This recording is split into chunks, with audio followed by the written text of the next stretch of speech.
The Equitable Life Assurance Society presents This Is Your FBI.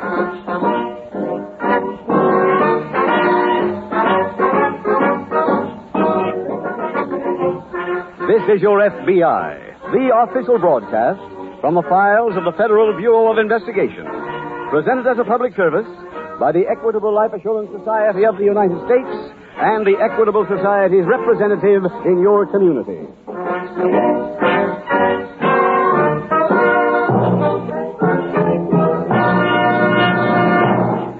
In the Equitable Life Assurance Society of the United States, nearly 4 million members are banded together to build better futures for themselves and their families. Their reasons for becoming Equitable Society policyholders are many. But certainly, among the most unselfish and far-sighted Equitable Society members are those parents who have seen the wisdom of an Equitable Education Fund. Fathers and mothers, in just 14 minutes, the Equitable Society will tell you how to make sure that your children get the funds necessary for the education you want them to have through an Equitable Education Fund.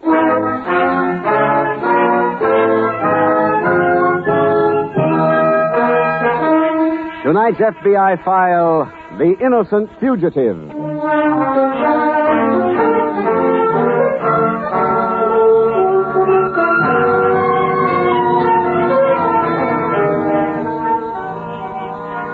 The mind of man is an elastic thing, and nowhere is that flexibility better illustrated than in the endless variety of crimes he commits every day.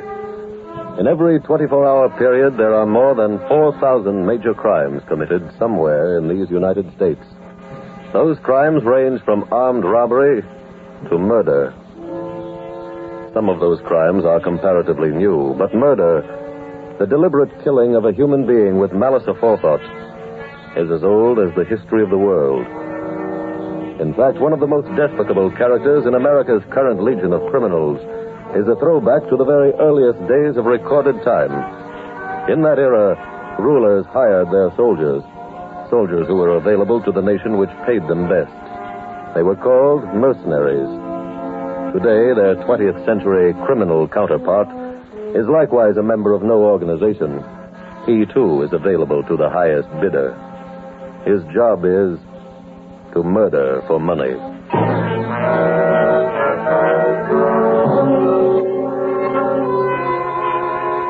Tonight's file opens in a lavish apartment located in the downtown section of a Midwestern city. It is evening. In the living room of this sweet Arthur White, prominent local citizen, is showing home movies to a friend. Hey, see that, Ed? That's the lake where we went fishing. You catch anything? You just keep your eye on the screen and you'll see. Yeah, how about another drink, Ed? No, thanks. Ah, there's the boat we used. You see it? Yeah, it's a beauty, huh?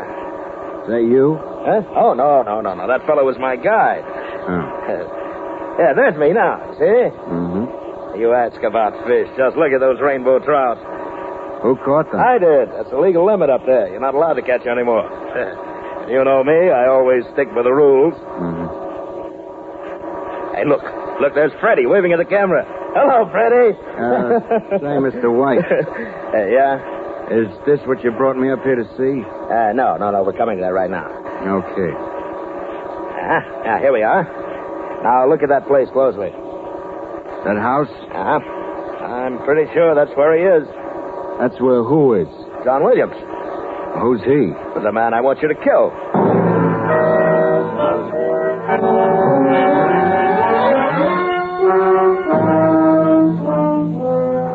The next morning at the local FBI field office, Special Agent Jim Taylor is approaching the desk of Agent Glenn Peters. Hello, Glenn. Hi, Jim. Hey, when'd you get in? I signed in this morning. Well, the SAC told me you were coming. Hey, where you been? Well, I was in Salt Lake City for a while, and I moved out to the San Francisco office. I understand we're working together, Jim. What's the case? Well, I'd better start at the beginning, huh? Mm-hmm. Did you ever hear of a man named John Williams? No, not that I know of. 3.5 years ago, he was the local city treasurer. One morning, he disappeared. With city funds? That's right. When his books were examined, it was found that they were $80,000 short. Well, isn't the city bonded against a loss like that? Yes, they are.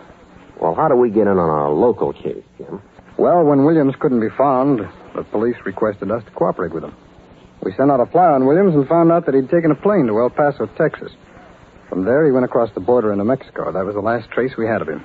how about the Mexican police? At our request, they started the search at Juarez for Williams, but all they could find was that he had left Juarez by car. What did he do? Buy a car in Mexico? No. No, according to their report, someone was waiting for him at Juarez, and they drove away. Down south together. You say that was 3.5 years ago. Yeah, that's right.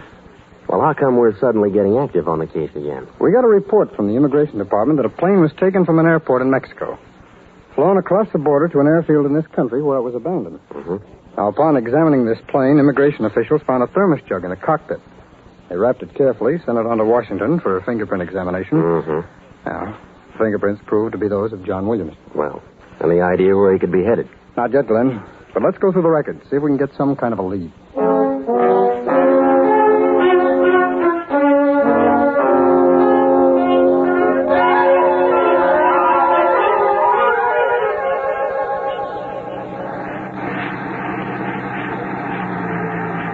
Easy, Ed. This is the place. Okay. Yeah, stop right here. Looks like we'll have to run for it. Uh-huh. Okay, here we go. Haven't done this in years. Got spoiled in the city. Too many comforts. I'll still take them. You're not much of a country boy, are you, Ed? You know, when I was a kid, Ed, nights like this, we'd stay out for hours, just feeling that soft summer rain. Yes? Hello, Betty. What? It's me, Arthur White. Oh, of course. Hello, Arthur. I didn't know who it was standing there in the dark. Come in. Thank you. You mind if my chauffeur comes in, too? Of course not. Thank you. Go ahead, Ed. Yes, sir. I hope you don't mind this intrusion, Betty. Why, Arthur? I was on my way to the lake to do some fishing when this storm came up, so I said to Edward here, I've got a good friend in the neighborhood. Maybe we can impose on her for an hour or so until it stops raining. It's no imposition. You know that, Arthur. And take off that coat. It's soaking wet. Well, I guess maybe I should. It's that. I've got a dry one in my bag in the car. Edward, would you get it for me, please? Yes, sir. Here, let me have your coat. All right. Oh, there we are. I'll just put it right over here. There. Betty, this place looks lovely. Thank you. You know, I envy you this country life. I do enjoy it. You heard from John recently? Well, not for a couple of months. Well, that's a fine way for a man to treat his sister. Well, he never writes very much. How about you? Do you write him often? I try to write about once a week. Uh-huh. Send him this the next time you write him. With my regards. Thank you, Arthur. You've certainly been nice to John, giving me money all the time to send him. After all, he was a member of my organization. A good friend, too. You've certainly proven that. When did John write last? Well, just 2 months ago, on my birthday. Did he say anything about wanting to see you again? No. Anything about coming back to the States? No. Are you sure, Betty? Yes, of course. Look, Arthur, you sit down here and make yourself comfortable. I'll go out and make you some hot tea. Huh? And a couple of sandwiches, maybe, too? Fine, Betty, fine.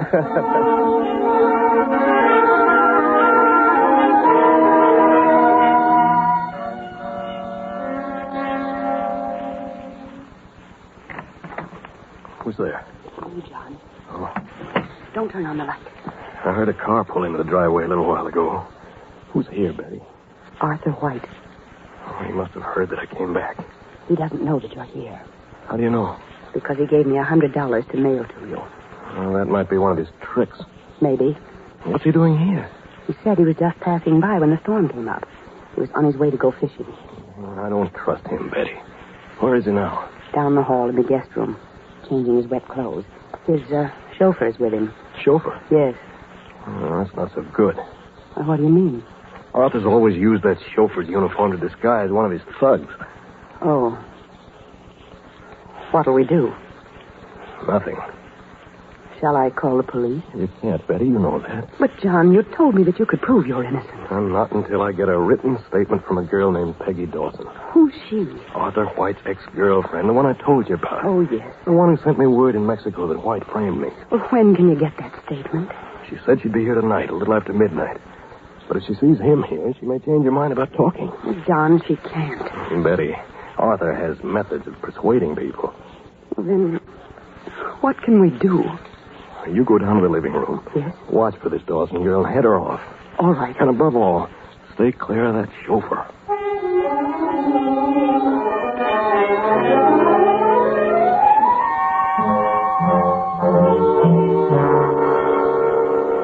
Hey, Jim, I sent out those flyers on John Williams. Oh, thanks, Clem. I'm sorry to say that I don't have much to report. You get any more from the Mexican police? Yes, the chief called. They're covering every lead, but they still haven't found anything. You know, in going through Williams' record, I found he had a sister named Elizabeth. I went over to where she was living at the time of the trial, but she moved without leaving any forwarding address. I see. I did learn, however, that she owned a half interest in a freight warehouse. Here in town? Yeah. So I stopped in there on my way back to the office. How'd you make out? She sold out her interest about a year ago when she got married. Oh. You know, Glenn, if we could find Elizabeth Williams, I'm pretty sure we could find her brother. I'm inclined to agree. Have you sent out any alarm on her? Mm-hmm. You know, one thing bothers me about the records on this case. What's that? When the local police were investigating the original crime, they seem to have met with some interference. What kind? Arthur White, political boss of this town. He apparently had pressure applied in saying to it that the city's investigation was ended. Well, Jim, how much do you know about this White? Oh, I know a lot of things about him, Glenn. He's mixed up with mobs, but he's pretty clever about concealing it. He's been an obstructionist in our path quite a few times, but we've never been able to definitely link him to any of the crimes. Well, it sounds like we'd be doing the taxpayers a real favor if we could prove that Williams came back to this country to see White. You know, that's what I was thinking, too, Glenn. I think I'll go over and have a talk with Mr. White.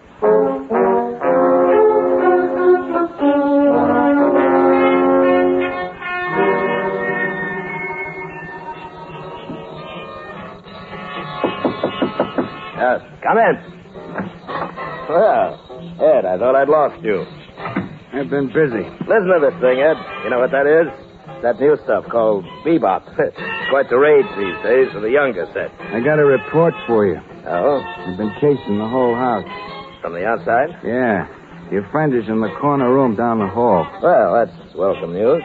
How'd you find out? I climbed up a tree in the front yard and looked in the window. Edward, you are a diligent man. What was my friend doing? He's getting into bed. I see. Well, I always say there's no time like the present. Strike while the iron's hot. I always say that, too. You mean you want me to go in there now? That's right. I think a gun will make too much noise. Yes, I agree with you. Have you a knife? Yeah. Well, then use it, my boy. Use it. Okay.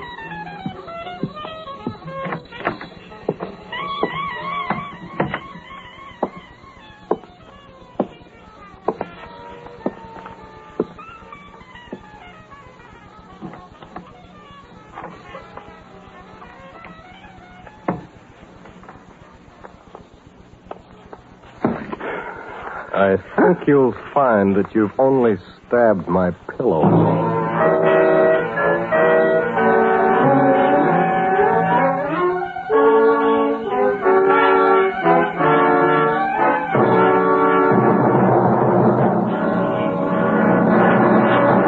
We will return in just a moment to tonight's case from the files of your FBI. Right now, the bells of our colleges are ringing. Thousands of Americans of college age are answering the call. But what about those who do not go to college? What difference does that make in their lives? They are destined, on the average, to earn $72,000 less during their working years than the average college graduate. Yes, that's the price for not going to college. $72,000. Say, those kids of mine are going to college if it takes the last cent I have to my name. Well, it needn't do that, Sid, if you start an equitable education fund right now. Did you say an equitable education fund? Yes. It's a plan offered by the Equitable Life Assurance Society to make certain that your children get the funds necessary for the education you want them to have. Here are 3 things about the plan you should consider. First, you start when your children are young and spread their educational costs over 10 or 15 years instead of taking a licking in 4. Second, when your boy or girl is ready for education, the money is ready and waiting for him right there in the Equitable Education Fund. Third, this equitable plan works whether you live or die. If you are totally or permanently disabled, the fund continues to build up without any further payments. If you die, the education fund becomes fully established immediately. That's what I need, Mr. Keating. I'm going to see someone from the Equitable Society. Right, Sid. Get in touch with your Equitable Society representative without delay. Or send a postcard, care of this station, to the Equitable Life Assurance Society. And remember, with the Equitable Life Assurance Society, you can be sure that when the college bells ring out in 1960 or 1965, your boy or girl will be ready to answer the call.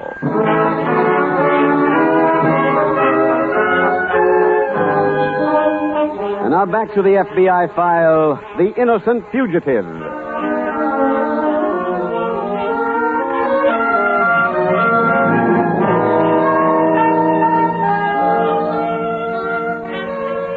In regard to tonight's program, we bring you a message from Mr. J. Edgar Hoover, Director of the Federal Bureau of Investigation. Mr. Hoover says, and I quote, "Tonight's case adapted from the files of your FBI is not to be regarded as an indictment of our political system.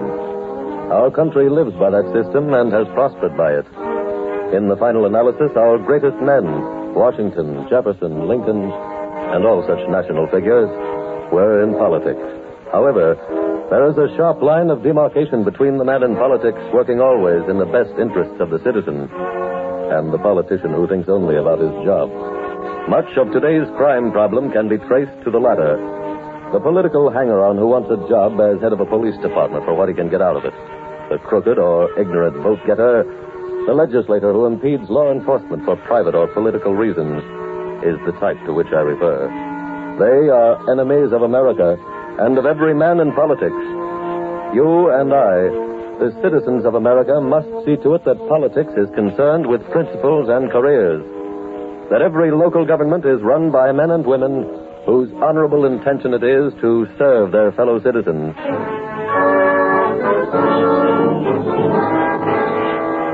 Tonight's file continues in the darkened bedroom of John Williams. Just stay where you are, mister. I have a gun here. I'm not moving. Well, see that you don't.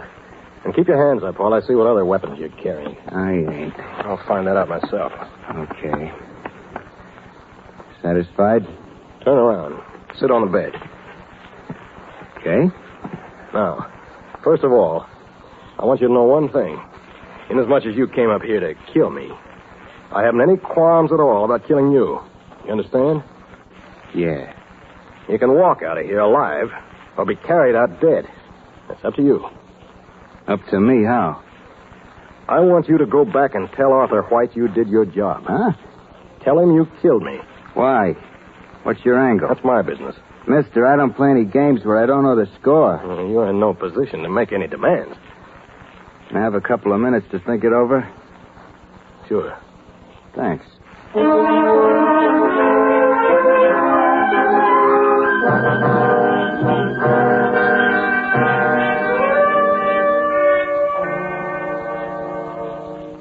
Glenn, ready to take a trip? Where to, Jim? Lakeview Hills. Oh, that's right near where Williams landed that plane, isn't it? That's right. What makes you think he's still up there? A couple of things I learned while I was out. What were they? Well, when I left here, I went over to Arthur White's apartment.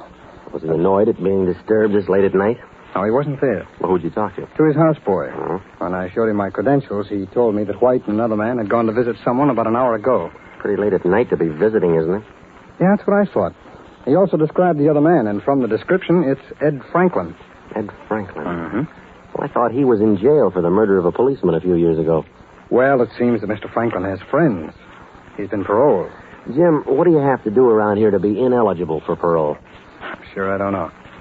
Oh, the houseboy also told me that Arthur White and Franklin were going to visit this friend at Lakeview Hills. Then he is meeting Williams. Looks that way. Our job now is to get up there and find them together. If we can do that, he'll have a pretty tough time explaining his way out. Yeah, but, Jim, Lakeview Hills is a pretty big community. They might be meeting any place up there. Oh, I just received a report on William's sister. She's living in Lakeview Hills. Well, then all we have to do is locate her house. Yeah, but it's not going to be that easy. She married a year ago, and the report didn't uncover her new name. However, let's go up there and see what we can find on the spot.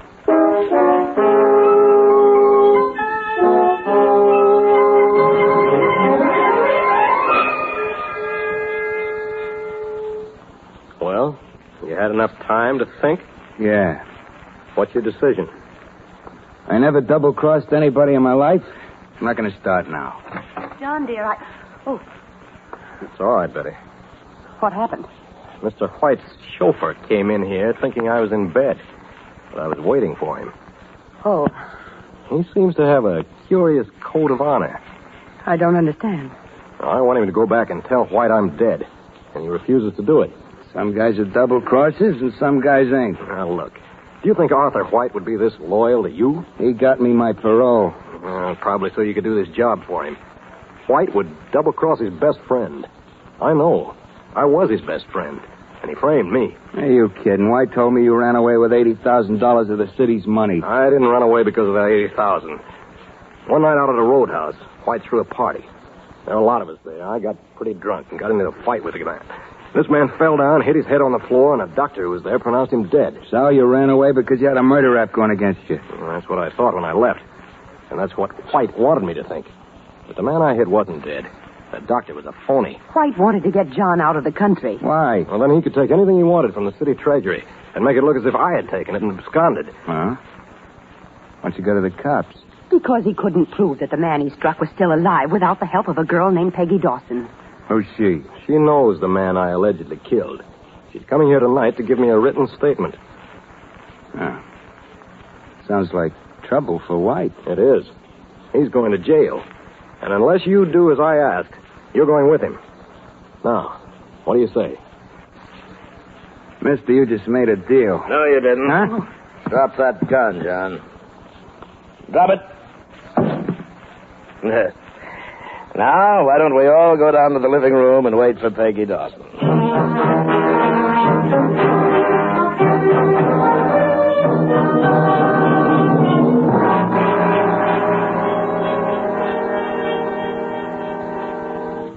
Elaine, I just phoned the office. They've been doing a further check on William's sister. Well, All they got is that she married a man from a place near here called Jamestown. did they get his name? No, they couldn't. Well, when were they married? About a year ago in Jamestown. Well, that means we'll have to go over there and search all those marriage licenses that have been issued in the last year. Well, the office called Jamestown. They won't open their license bureau until tomorrow morning. Can we wait that long? I'm afraid not.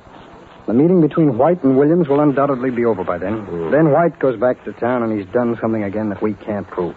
Well, that means we've got to locate them tonight. That's right.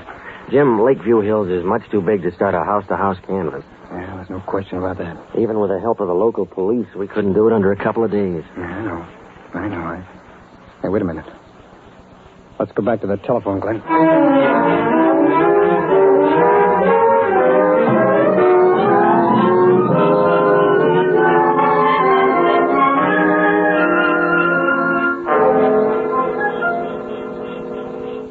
Well, this is just like old times, huh, John? All of us sitting together in front of the fire. I miss those good old days. You mean you'd like to frame me again, huh? Why, John, I don't know what you're talking about. You'll find out soon enough. How's that? When that girl gets here. Oh, you mean Peggy. Yes.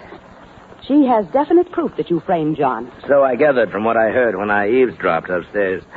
That was just before Ed here decided to play on your team. Look, I wasn't going to double-cross you. I heard different. That was just a routine. What else could I do? He had a gun. We'll debate that later.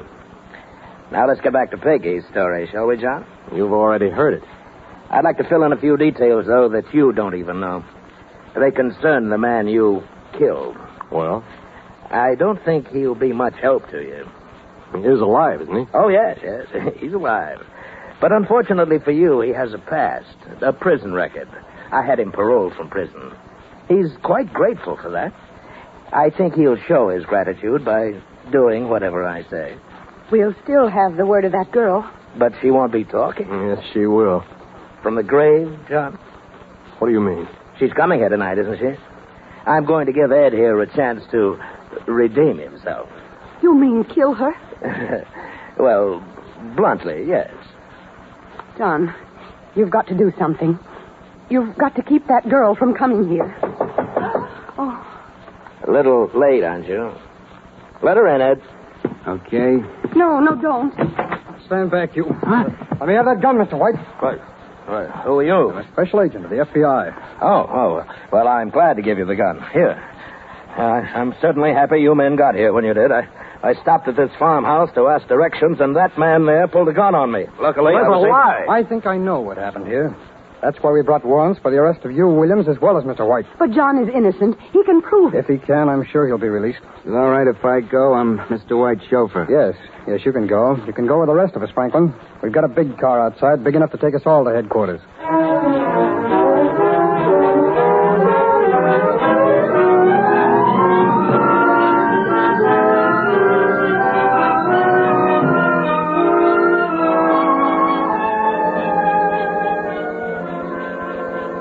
John Williams was cleared of all charges, and the city made restitution. Arthur White was turned over to local authorities and sentenced to a long prison term on charges of bribery.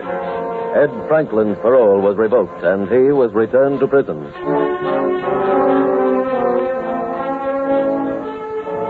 The last telephone call that Special Agent Jim Taylor made was to the editor of the local newspaper, the Jamestown Record. He gave that gentleman the facts and asked him to check the files of the newspaper in an effort to locate the marriage notice of Elizabeth Williams. Upon checking, the editor found that Miss Williams had married a man named Martin Leroy, and that she was now a widow. With that information, Special Agents Taylor and Peters located the residence leased by Mrs. Leroy and apprehended Arthur White and Ed Franklin. Thus, your FBI once more was instrumental not only in apprehending a criminal, but in helping to prove the innocence of an accused man. The files of your FBI are replete with cases of similarly innocent men being cleared, and the Federal Bureau of Investigation points with pride to those cases, for they are constant living proof of the lengths to which every special agent is trained to go to protect your personal liberty.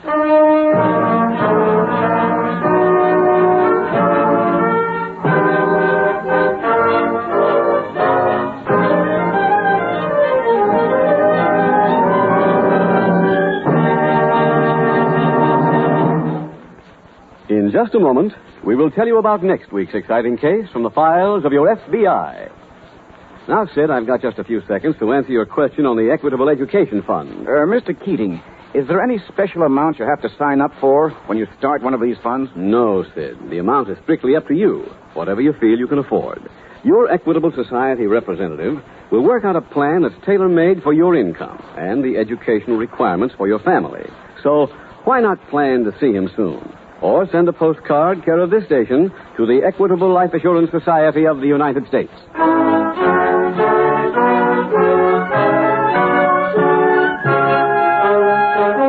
Next week, we will dramatize another case from the files of the Federal Bureau of Investigation. The dramatic story of two thieves that a dead man helped to convict. Its subject, extortion. Its title, The Unknown Voice.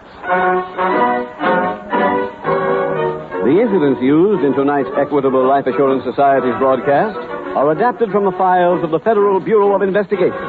However, all names used are fictitious, and any similarity thereof to the names of persons living or dead is accidental. Tonight, the music was composed and conducted by Frederick Steiner. The author was Jerry Lewis. Your narrator was William Woodson, and Special Agent Taylor was played by Stacy Harris. This Is Your FBI is a Jerry Devine production. This is Larry Keating speaking for the Equitable Life Assurance Society of the United States and the Equitable Society's representative in your community, and inviting you to tune in again next week at this same time when the Equitable Life Assurance Society will bring you another thrilling story from the files of the Federal Bureau of Investigation. The Unknown Voice on This Is Your FBI. This is ABC, the American Broadcasting Company.